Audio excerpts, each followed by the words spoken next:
I got a call from the police saying my daughter was in an accident and had been rushed to the hospital. When I told my mother-in-law about it, just as she was about to leave for a trip, she said, "I don't care about that failure of a granddaughter. Just don't mess up my trip." Her unexpected words left me completely shocked. Why does she dislike my daughter so much? 3 days later, when my mother-in-law came back from her trip, it seemed like she didn't care about my daughter at all. In fact, she was even humming happily about delivering souvenirs to her beloved niece. But she didn't know the real whereabouts of that niece. When I opened up and told her a certain truth, she accused me of making up stories and went berserk. Still, I calmly continued to tell her the truth. Then, my daughter revealed a truth that no one knew. As a result, my mother-in-law's remaining years took an unbelievable turn. I'm in my late 30s and married. I met my husband, who's in the same age group as me, through mutual friends. I wanted to keep working after getting married, and he supported my dream to juggle work and parenting. As promised, I managed to work almost until I gave birth. Thanks to my husband's support, I was able to achieve goals at work, and my daughter grew up well. Recently, she's shown interest in cooking and often helps me when I'm off work. Our family of 3 wasn't exactly the typical household, but we were making it work and I thought we were content. However, when my daughter turned 11, my father-in-law passed away. It was colon cancer. My father-in-law was the type to endure pain silently, and by the time he sought medical help, it was too late. It seems the doctor advised him to live without regrets, but he passed away so quickly that there was no time for any action. We were all absent-minded by the sudden loss of my father-in-law. My husband, worried about his mother, suggested we bring her to live with us. I thought it would be more reassuring to have my mother-in-law at home rather than leaving my daughter alone. Besides, I couldn't possibly refuse my husband's request after he had always respected mine. So, we took in my mother-in-law and demolished the old family home to sell the land. The money earned from this was invested for my mother-in-law's future, something we had agreed upon with my sister-in-law. However, living with my mother-in-law was fraught with tension from the start. At my job, the rule is to finish work on time without overtime. But paperwork and deadlines at the end of the month often meant staying late. Dinner during these times was usually something quick, like frozen meals. Sometimes, my daughter would prepare stew or curry, but I never asked her to prepare dinner regularly since she also wanted to play with her friends. My husband had no complaints, such end-of-month dinners were common in our house. But my mother-in-law did not approve. "You're neglecting our growing daughter's development. You're being lazy in managing your husband's health with these easy meals." She even went as far as to suggest that I was intentionally ruining my own health with high-calorie meals. At first, I would apologize and take a humble approach, but after 6 months, I started feeling resentful. I wouldn't mind if my mother-in-law prepared dinner. Mom works just like Dad, so it's not fair to criticize her for the meals. If it's okay for Dad, why isn't it okay for Mom? It seems that at school, they're teaching about gender equality and to stop the mindset of because you're a woman or because you're a man, and my daughter pointed out how wrong her grandmother's way of thinking was. Previously, she would say, "It's okay, Mom, you're busy," but now she's confidently questioning and willing to listen to my mother-in-law's views too. My husband and I were touched to see our daughter's growth, but it seemed to bother my mother-in-law. My mother-in-law started to dislike my daughter for speaking her mind. She called my daughter a failure and useless, preferring only her niece of the same age. Whenever my mother-in-law spoke ill of my daughter, she did it loud enough for her to hear, which deeply hurt her. My daughter spent some time cooped up in her room, feeling really down. It's been a year since we began living with my mother-in-law. But our relationship is still at an impasse with no sign of improvement. My daughter avoids being alone with her grandmother, and my mother-in-law blames me, saying, "You're at fault for raising such an unaffectionate daughter. The cause is all on you." Although I felt a deep dislike for my mother-in-law, the fact that she didn't linger around the house and often spent time out using the money my father-in-law left behind was the only saving grace. She usually said she was going out for tea with friends and would be back at a certain time, so I just watched the clock and told myself to endure until then. One day, she began packing a brand new suitcase. It was filled with clothes and cosmetics, and I thought she might finally be leaving our home. Turned out, she was actually going on a spa trip with her friends. The plan seemed to have been made suddenly, and she babbled on about rushing to buy the suitcase, sharing details I didn't ask for. My mother-in-law's sudden outings like this, especially when she would be away for a few days, were a welcome respite for our family. I was all set to happily see her off, thinking, please, go ahead and enjoy yourself. However, at that time, I was growing increasingly anxious because my daughter hadn't returned home even though it was past the time she was supposed to. She should have been home early from school that day. I always told her to come home first before going out to play. It seemed unlikely that my daughter would leave a message with my mother-in-law, but there was a chance she might have contacted her without my knowledge. I asked my mother-in-law if there was any message from my daughter. Maybe she's tired of pretending to be a daughter who understands you and has run off somewhere. She said something to stoke my anxiety and then laughed creepily. Recently, I had learned to ignore my mother-in-law's snide remarks, but this time, she was not only targeting me but also my daughter, so I couldn't hold back and retorted. You really enjoy irritating others, don't you? Keep up this attitude, and no one will be there to help when you're in trouble. Me, in trouble? That'll never happen. How dare you talk back to your elder, such a cheeky woman. It's because she copies this behavior from you that I dislike my granddaughter. She has no charm. Charmless? That would be you. There's nothing worse than a bitter old person. I responded, feeling annoyed inside. Just then, the house phone rang. I shifted my focus and answered, only to hear from the police that my daughter had been in an accident. In a panic, I informed my mother-in-law, who was getting ready to leave for her spa trip. But she just said, I don't care about that good-for-nothing granddaughter, and left for her trip. I tried contacting her multiple times, but couldn't reach her until she returned home 3 days later. As soon as she got back from her spa trip, she started pulling out several souvenirs from her travel bag, cheerfully saying she bought them for her niece and was going to deliver them right away. She cheerfully mentioned that she had bought lots of gifts for her niece and was about to go deliver them. After getting ready to visit her niece, my mother-in-law, in a buoyant mood, called my sister-in-law. Considering she had been informed about my daughter's accident before her trip, shouldn't she at least inquire about the follow-up? It seemed as though my daughter didn't exist in her world, leaving me speechless. If only my mother-in-law had asked about my daughter, it would have been easier to convey an important truth. I missed the opportunity to tell her a crucial truth that she needed to know. Oblivious to my turmoil, my mother-in-law kept trying to call my sister-in-law, but couldn't get through, which she found odd. Strange, she's not answering her cell or home phone. I then told her the reason. 3 days ago, your granddaughter passed away. My mother-in-law raised her voice, disbelieving the news. You're just saying this to harass me, aren't you? Using someone's death as a joke, what a terrible daughter-in-law you are. I insisted again that it was no harassment, niece had indeed died in an accident. My mother-in-law refused to believe it, saying she was told my daughter was the one in the accident. Indeed, my daughter had an accident and fractured a bone, but her life was not in danger. That day, after school ended early, my daughter and a few friends, including niece, stopped by a park. Despite my instructions to come straight home, my daughter explained she didn't because she had a friend who wouldn't be able to play with her if she went home first.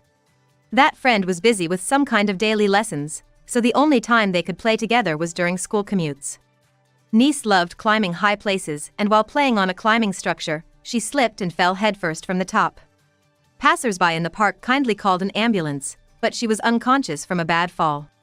I tried contacting you multiple times since then. My calls weren't blocked, and the phone rang properly. You didn't answer because it was from me, right? But didn't you think something was wrong with the unusually persistent calls?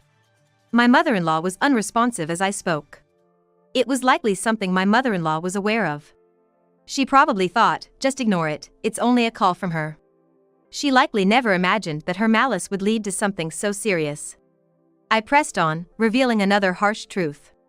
Another truth was that the funeral had already taken place. My sister-in-law and her husband had to make the decision since they couldn't reach my mother-in-law. There was a suggestion to conduct only the wake initially and wait for my mother-in-law's return for the funeral.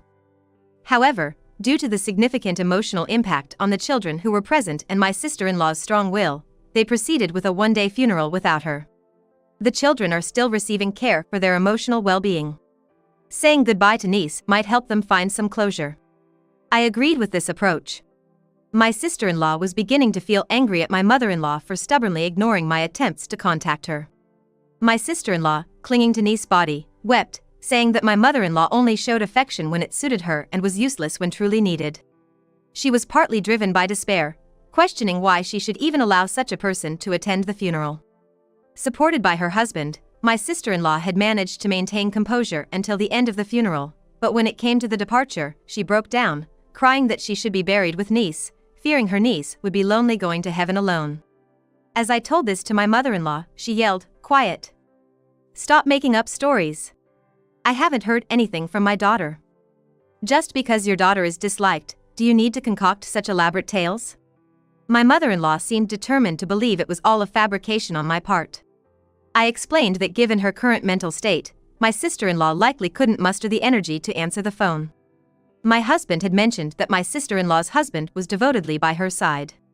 My sister-in-law's smartphone became unusable after she dropped it in shock upon being informed of niece's death. Given her current state, I doubt she has the capacity to think about getting it repaired. Furthermore, she probably never wants to see my mother-in-law again. Finally, it seemed my mother-in-law realized that everything I had told her was the truth.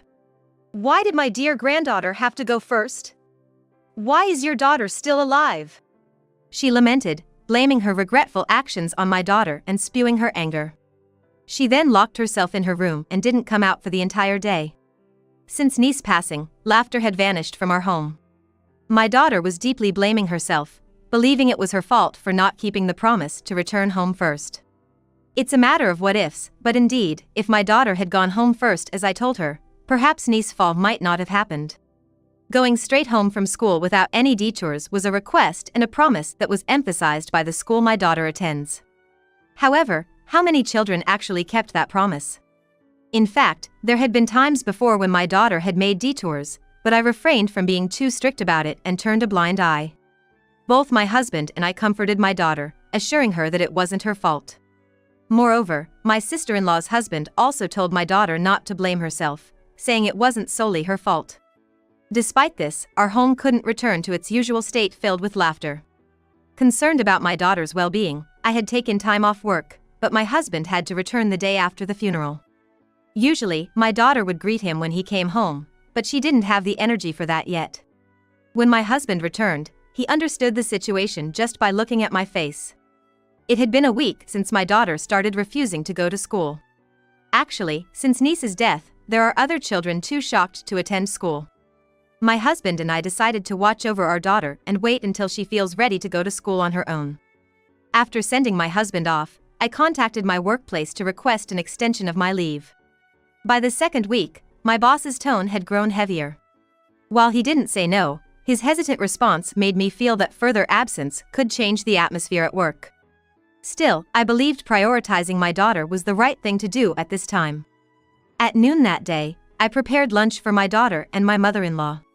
My mother-in-law said things like, "I don't want to eat," or "I'll eat if I feel like it," so I decided to just leave her portion outside her room. She had stopped showing up at the dining table when my husband wasn't there, saying she didn't want to see the faces of my daughter or me. My husband said to just leave her be, so I did. However, with my daughter, I couldn't do the same. Sometimes, if she didn't come out of her room, I would insist she eat at least a bit, even in a stern tone. But on this day, she surprisingly came out of her room quickly, as if she was about to leave her room even before I called her.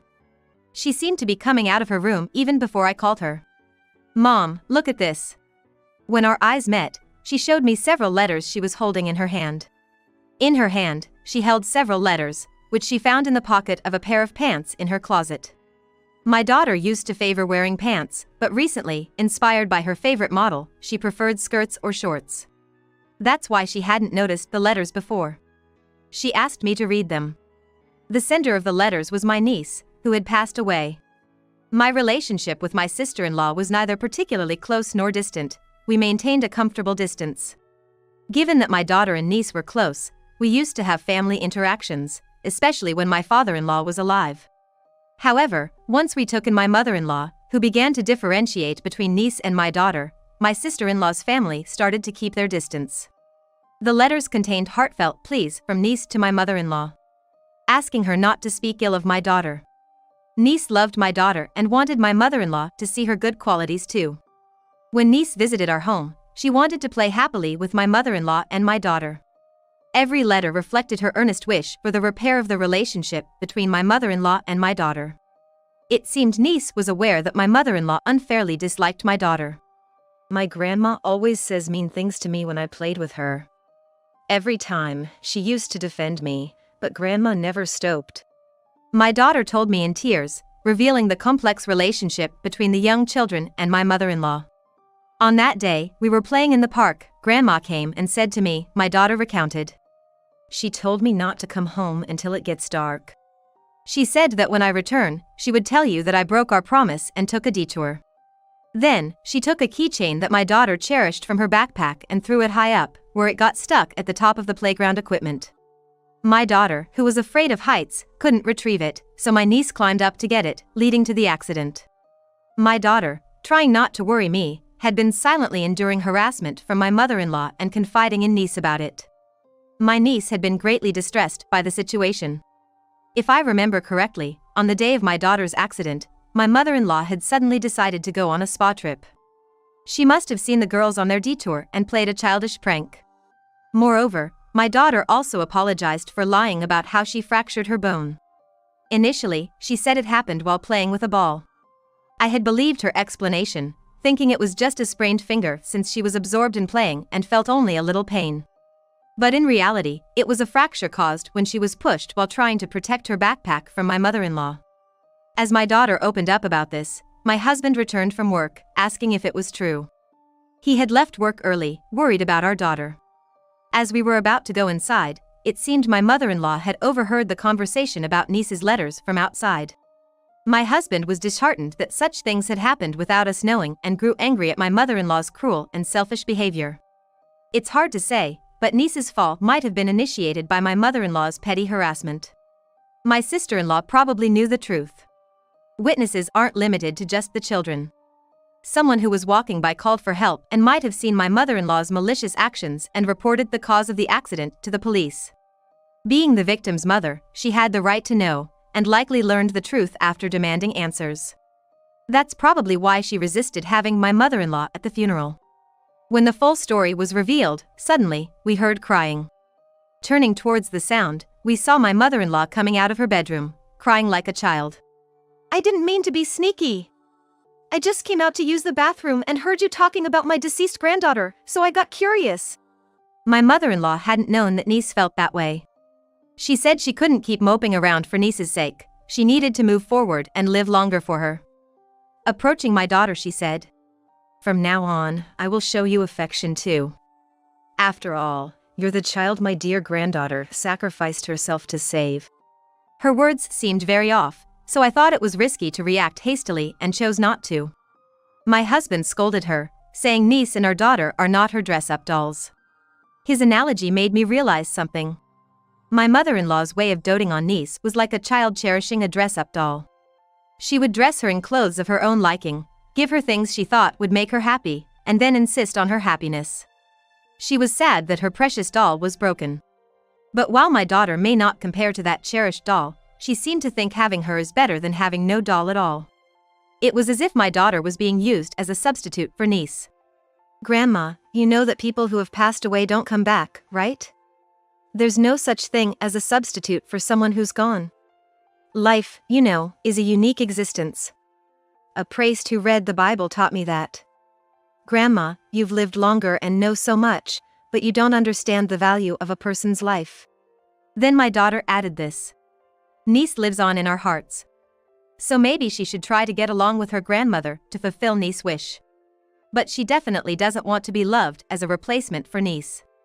After that, the whole family found out that my mother-in-law's childish behavior led to niece's tragic accident, isolating her completely. My daughter seemed to understand the essence of life and death. Come to think of it, I was greatly comforted by the priest's sermon as well.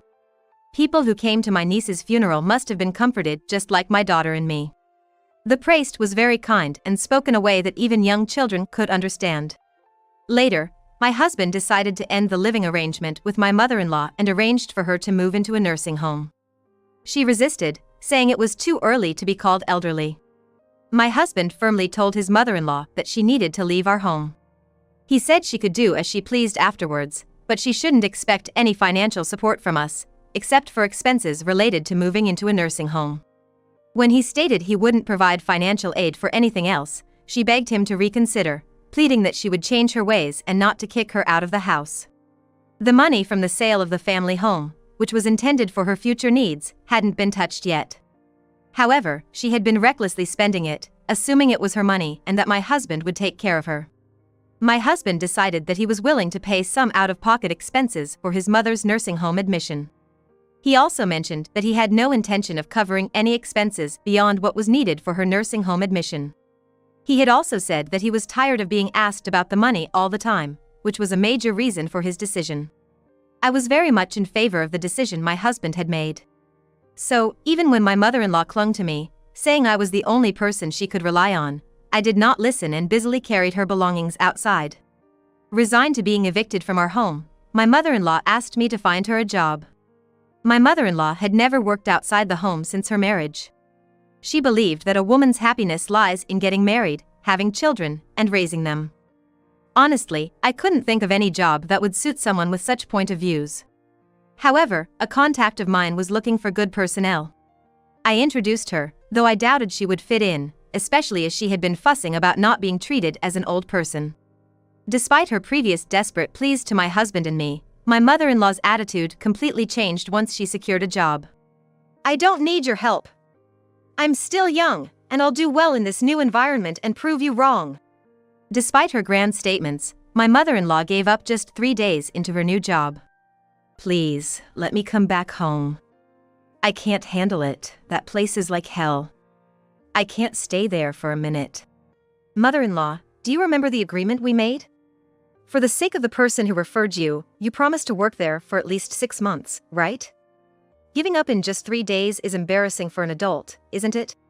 Since my mother-in-law insisted she wasn't old yet, I had arranged for her a job as a helper in a nursing home.